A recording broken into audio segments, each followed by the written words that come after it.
reception, me again. So today I'm going to read Never Tickle a Tiger.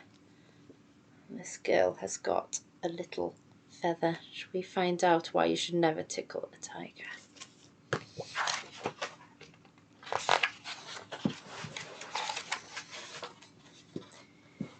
And I quite like this one because it reminds me of my little girl called Izzy. Izzy was forever shuffling, jiggling, squirming and twitching, wriggling and fiddling. She just couldn't help it.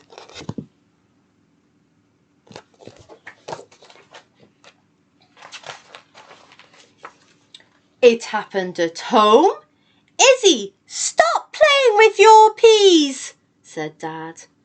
At school, Izzy, stop painting your pigtails, said Miss Potterhurst. Even at Grandma's, Izzy, stop knotting my knitting. And as for parties, well, Izzy, stop jiggling the jelly, cried everyone. No matter how hard she tried, Izzy just couldn't keep still. It's no good, she sighed.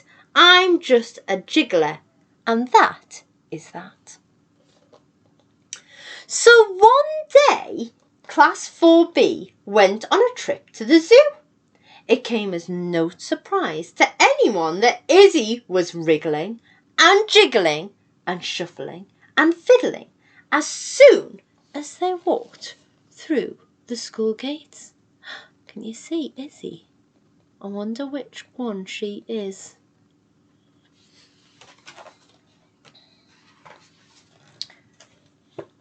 Stop stroking the snakes, called Miss Potterhurst. Don't excite the elephants. Forget about bothering the bears. Don't mess with those monkeys. Izzy, stop tapping the tortoise. Stop poking the peacocks.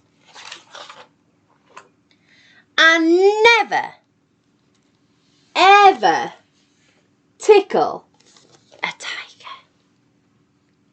At lunchtime, Izzy sat shuffling with her sandwiches. It's so unfair, she said. I'm never allowed to do anything, and what's wrong with fidgeting anyway? Little did Izzy know that she was about to find out. You see what Izzy's doing with the sandwiches? Look, all the other children are eating their sandwiches sensibly. Izzy's not eating her sandwich sensibly, is she? And look at her face, she's like that. Whilst all the other children finished their lunch, Izzy fidgeted with her feet, bounced across the bench, shimmied on the floor, wriggled under a bush, skipped past the aviary and danced along the path. An aviary is where they keep lots of birds. Can you see all the pretty birds? She danced all the way to... I wonder what she's going to do. The tiger enclosure.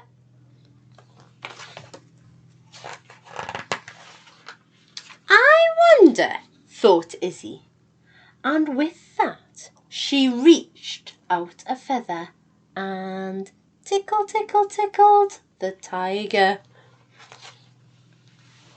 Roar! Roared the tiger. He threw his furry paws in the air, which broke a branch, which startled a snake, who bit a bear, who walloped a walrus, who splashed a sloth, who punched a penguin, who kicked a croc, who snapped a skunk, who ponged a panda, who rammed a rhino, who hit a hippo, who wobbled and wobbled and splash. The lion roared, the parrot squawked, the snakes hissed, the elephants trumpeted loudly, Mrs. Potterhurst squealed, and the children giggled, and the zookeeper came running. It was pandemonium, and it was all Izzy's fault. But then... Stop! Shouted Izzy at the top of her voice. Stop squealing, squawking, splashing, flapping, enough running, roaming, ramming, bumping. No more jiggling, no more wriggling, shuffling, squirming. Look, she must be shouting really loud. Look at all the animals. We're going.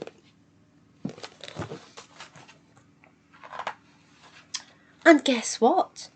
It worked. The zookeeper stopped running. Miss Potterhurst stopped squealing. The children stopped giggling, and all the animals went back to their homes. And as for Izzy, you were right all along, Miss Potterhurst, she said. I'll never, ever tickle a tiger again. But what's the harm in prodding a polar bear? She thought.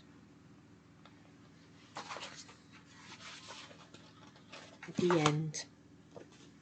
Bye, reception.